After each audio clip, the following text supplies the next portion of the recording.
This week, we conclude our special series, Witness to History, featuring people who have special ties to China's past 40 years of reform and opening up. Today, let's meet Pulitzer Prize-winning photographer Liu Heung Shing. History is remembered not as thick tome, but a series of flashpoints.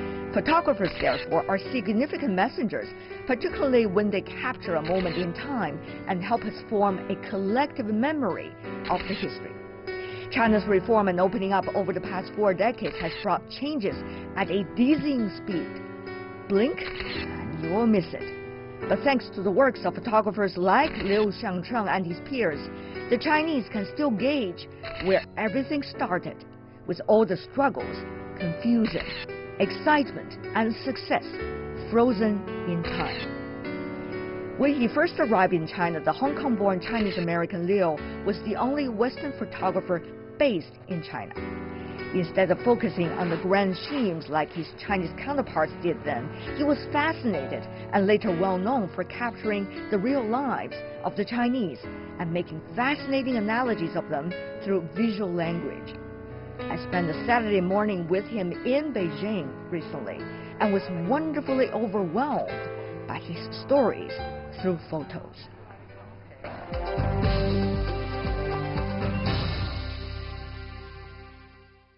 You are very good at photographing young people, particularly at the very beginning of China's reform and opening up. Not just them, but also 3 gentlemen in sunglasses. Yes. That's quite an iconic photo. Yes, it was taken in Yunnan province, which borders with Thailand. And one day I went down there to photograph the Water Festival, which is an annual festival of the Dai people that follows the solar calendar. And in the distance, I saw these 3 men, wandering and towards me. And I said, gee, there is this perception of Chinese look alike.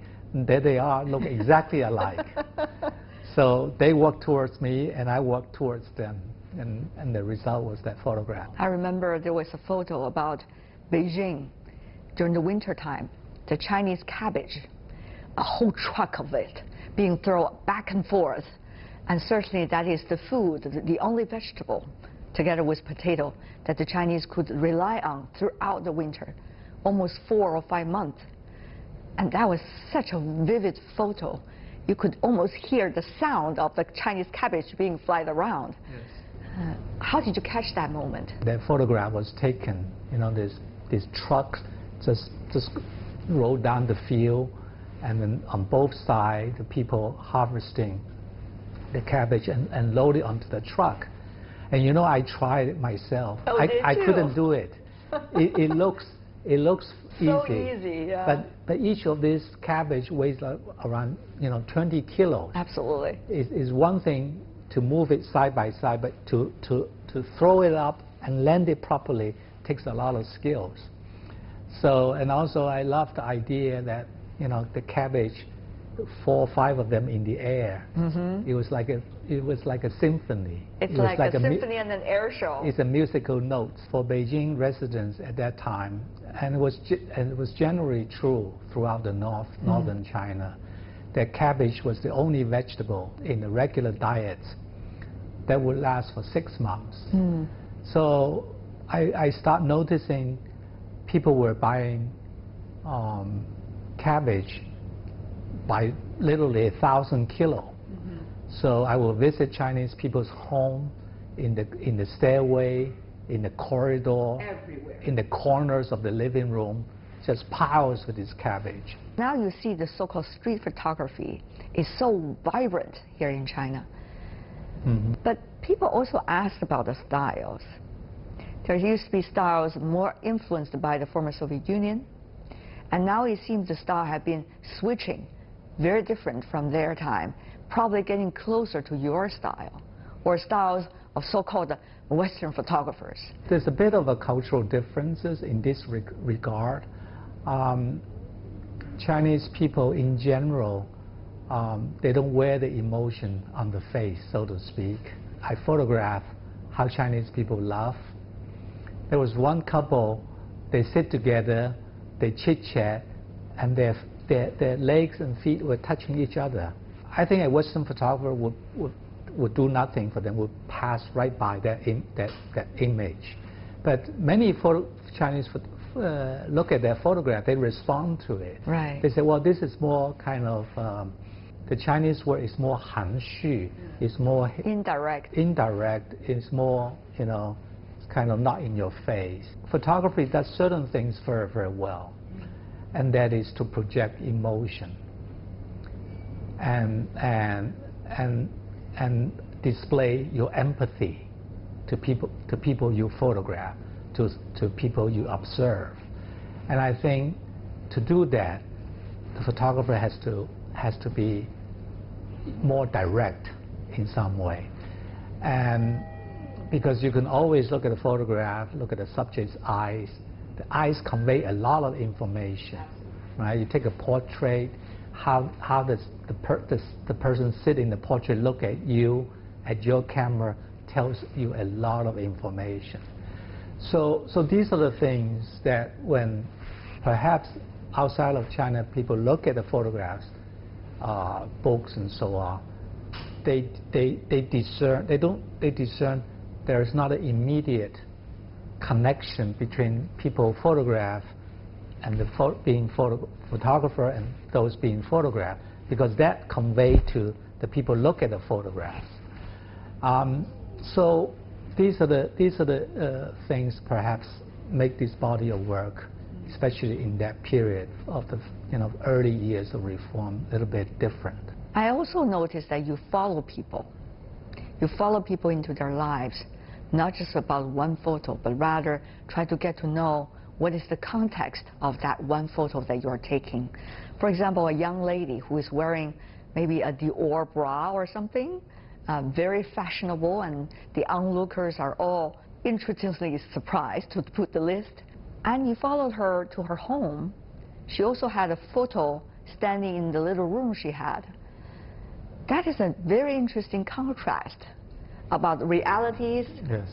and aspirations. Yes, and she's a very tall model. She must be about 6'2", and that photograph of her, stooping in the room, served as both the bedroom and the living room.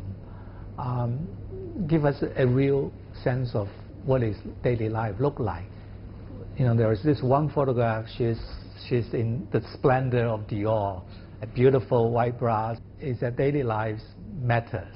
For example, every time I describe the photographs to the friends in the West, they all laugh. There was this photograph, the earliest days of Chinese women having a plastic, surgery done, and she only had one eye done first, and I didn't understand that.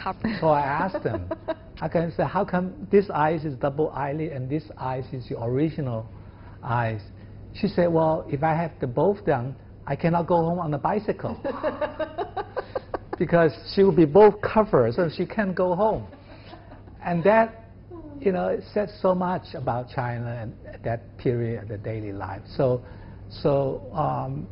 And fast forward or backward, if you like, in 40 years, you might as well look at China of 200 years. The difference is just stark difference. China's reform and opening up was monumental in its own sense. But in retrospect, it is also part of the global changes in progress during the 1970s and 1980s. Liu Heung Shing did not miss any of them.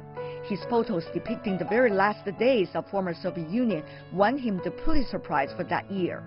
As an experienced journalist, he tried to be cool-minded when history was revealing itself in front of him. But as an individual, he was just like every one of us, overwhelmed by how fast the world transformed. In my conversation with him, we zoomed in to those stories and afterthoughts.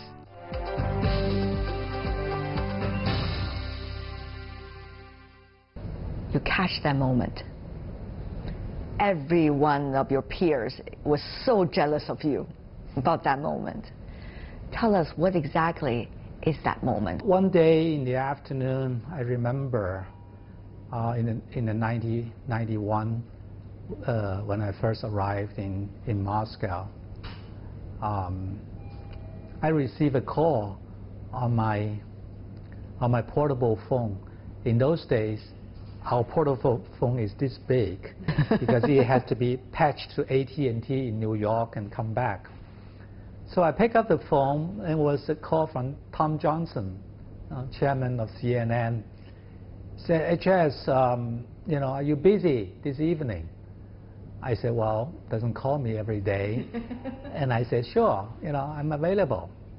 He said, okay, meet me at 7 p.m. at Spassky Gate at the Kremlin. So I duly show up. I didn't realize that CNN and Tom Johnson had negotiated a deal with the Kremlin, with Mr. Gorbachev, that CNN would be the first one to interview him. I was already very surprised that I was the only photographer. Wow. You got an exclusive. And so the time came, I said, well, my best spot would be to sit in front of the tripod and looking at Gorbachev like I look at you now. And so there was a KGB guard standing next to the cameraman. And he was benign. He was good-hearted. He said, your camera shutter would interfere with live broadcast, and please do not take any photographs.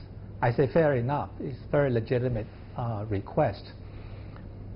So as I sat in front of the tripod, I saw him reading 1 page, 2 page, and I said, oh, there's only 1 page left.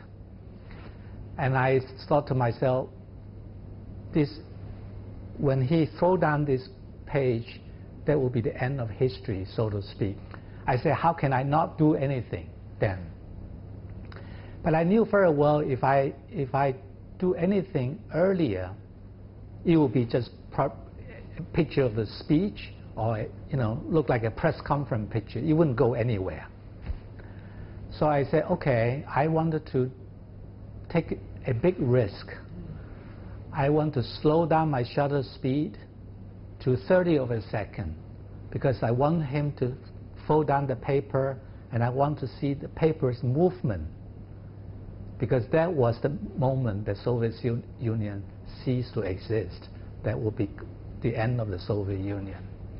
So as he's about to throw down the last page of his speech, I pick up my camera, I make the 1 frame. Right. So just at that moment, the KGB guard threw me a punch through the tripod. And Tom Johnson was standing on the right side of Gorbachev, was communicating with me with his eyes, said, are you okay? And I said, I'm fine. So and then he gave his Mont Blanc pen to Gorbachev, and he signed his resignation. And that was the moment, the history of Soviet Union. And you caught every second of it. When I rushed out, I saw the red carpet of the Kremlin. I run and I run, and I saw all the Western journalists, hundreds of them. They're waiting. And I rushed down to the Spassky Gate in the Red Square, and the Russian flag was going up, and the Soviet Union flag was coming down. So the next day, I guess it fronted many, many newspapers, front page around the world. Fascinating story. That's how history happened, and photographers caught the moment.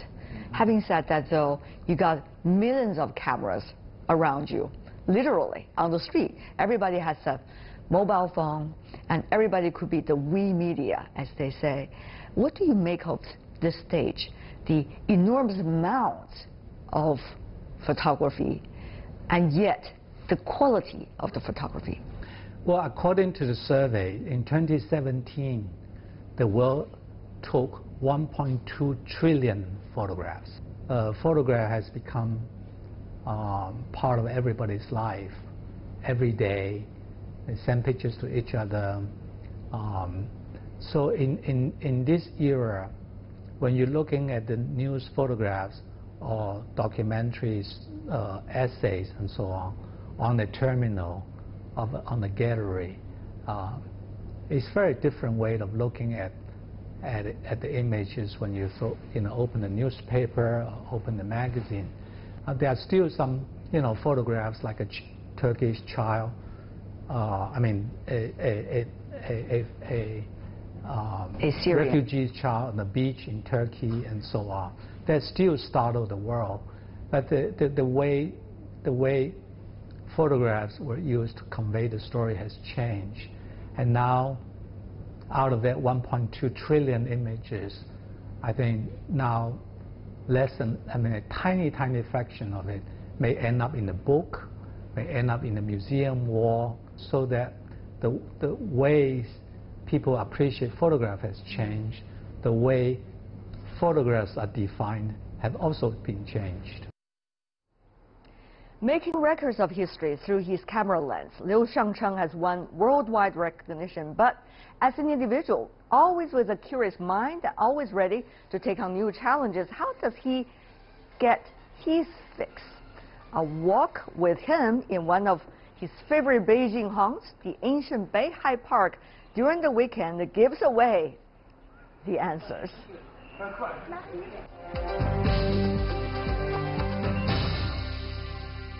You were interacting with the grandmas and the grandpas who are dancing in the park. Yes. Do they tell you much about the real China stories? I think they do, very much in fact, because China that I know has moved since the late 1970s, when the reform began, from very much a collective society to now, as the ladies in the park, you see, they really enjoy a much more individualistic style. Yeah. That they dance, they laugh, they chit-chat with their friends. With the rhythmic music. And the people we met, they're from Yunnan province. So, domestic travel, international travel, China has moved to a point that is unrecognizable. This is only a very quiet and a very special corner of Beijing. And of course, this city has changed so much. Bicycles, cars, but that's on the surface. The gene in people's way of thinking, have things changed much? Where is it going? I remember in 1978 when I first became resident of Beijing, I felt if I travel past the second ring road, I'm heading towards Hebei province. But today, as you know, China is up to 6 ring roads.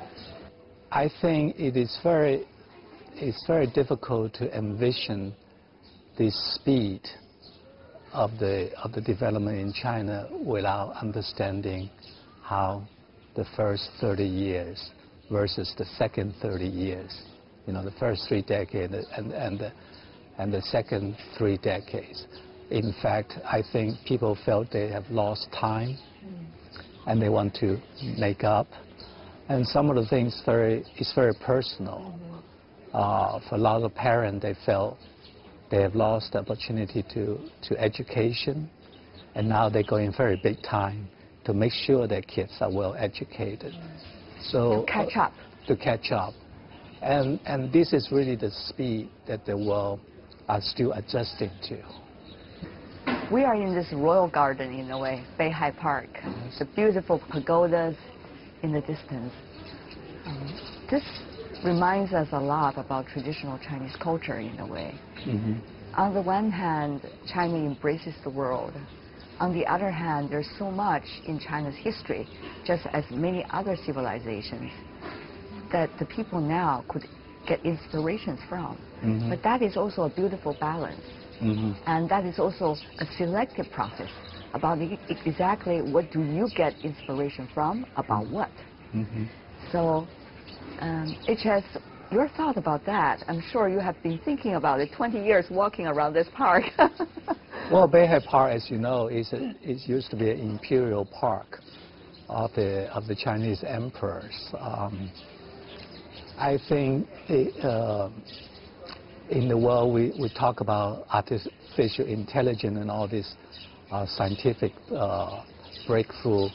It's very, very important for us to look back at the history and feel reassured about the merit of this civilization. At the same time, Chinese people also keep talking about how you engage with the world, how you join the world. So while you look back as a source of comfort, you must also look forward. And that's oftentimes a challenge. I think it's a challenge, I have to emphasize, it is universally true. A lot of food for thought, what you have just said. But it's a beautiful morning and the birds are singing. I don't want to delay you too much from you. Enjoy yourself here in Beijing. So let's go and take a look. Please do. Let me grab my camera. Okay, of course.